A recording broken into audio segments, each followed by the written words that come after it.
What's the haps, everyone? It's Joe here, and today I've got something extra special for you. Today we're going to review the Darkglass Electronics Aggressively Distorting Advanced Machine. So let's get into it. So a little over a year ago, I was able to get my hands on this pedal. And while I wanted to get a review out there pretty early on, some life things got in the way, pushed it back. However, this last year, I've been able to run this pedal through basically any test you can imagine. Tracking, reamping, touring, practicing. This thing is versatile. And I'm really excited to tell you all about it. I'm really thankful for all the love you've given my review of the Harmonic Booster, which you can check out up here. At the time of filming, it looks like only about 20% of you watching at home are subscribed. So if you enjoy content like this, please consider subscribing, drop a comment below, tell me about your favorite Darkglass pedal. Anyway, shilling out of the way, I'm gonna get right into it and show off the three main presets I used on our most recent tour opening up for Prog Metal Titan's Dream Theater.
This pedal is super sturdy, seems to be made of aluminum, and definitely able to take a few heavy stomps without issues.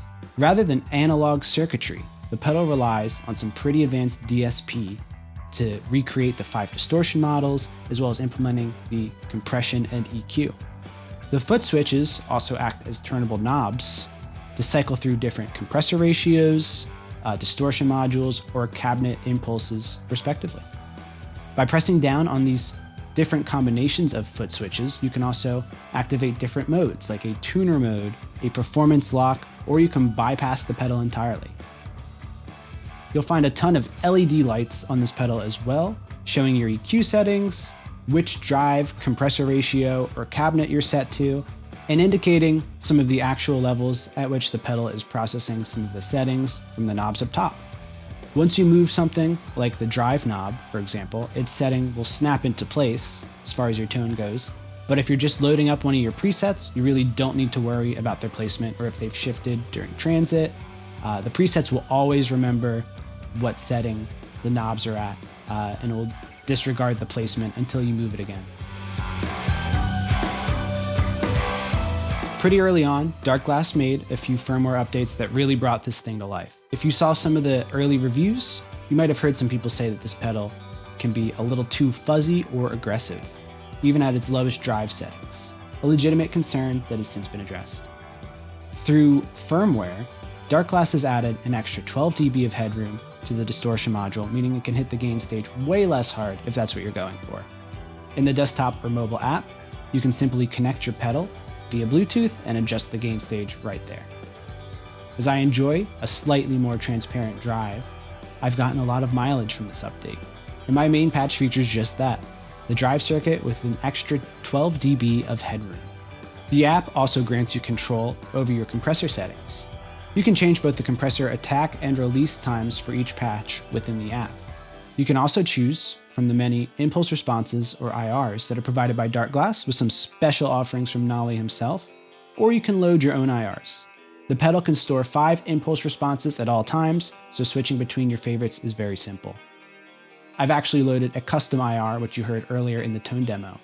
As a huge Geddy Lee fan, I know that for years he has used a Palmer PDI-05 speaker simulator. And while I couldn't find IRs of the PDI-05, which I would love, I was able to purchase some impulses of a PDI-03, and I think they sound great. I've had them loaded in ever since.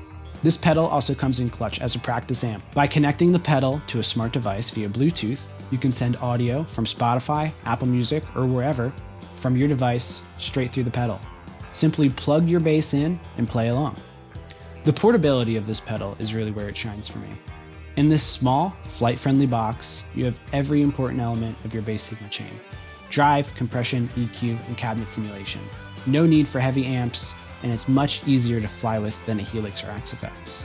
My whole rig for the last tour lived on a medium-sized pedal board with an XLR going straight to the front of house, and it couldn't have been easier. A feature I haven't touched on yet is the dual signal chain approach. Your bass input is processed in parallel inside of the pedal, with one chain dedicated to grit and another dedicated to super clean and tight low end. Through the blend knob, you can adjust the levels of either chain to find your perfect balance. By default, the clean setting, which features a multi-band compressor with settings set by Nolly, will run directly out, while your distorted signal will run through the cabinet simulation. This ensures that your low end stays balanced and unobstructed, while your distortion is pleasantly filtered by your cab sim of your choice. In the app, you're able to change the clean channel's place in the signal chain as well, and if you like, you can send both signals through the cab sim for processing. Mess around with both and see what you end up preferring. Is the aggressively distorting advanced machine right for you? This pedal is pretty specially formulated with metal in mind. And while the flexibility it offers can really help it work with other styles, heavier music is where it really shines. The distortion modules and dual signal processing combine forces to make a great metal tone. And with the fully adjustable compressor and EQ settings, a lot is possible. If you're a bass player who likes flexibility and great tone, both on stage and in the studio, I would highly recommend this pedal. It suited my needs perfectly on the last tour, with way too many compliments on the tone to count, and I'm very much looking forward to using this thing more in the future. That's it for me. I hope you enjoyed this video. If you'd like to see more content like this, gear reviews, bass reviews, pedal reviews, whatever, leave a comment down below. Tell me what you'd like to see me talk about. This has been my experience with the aggressively distorted advanced machine. I hope you enjoyed it, and I'll see you next time. Peace.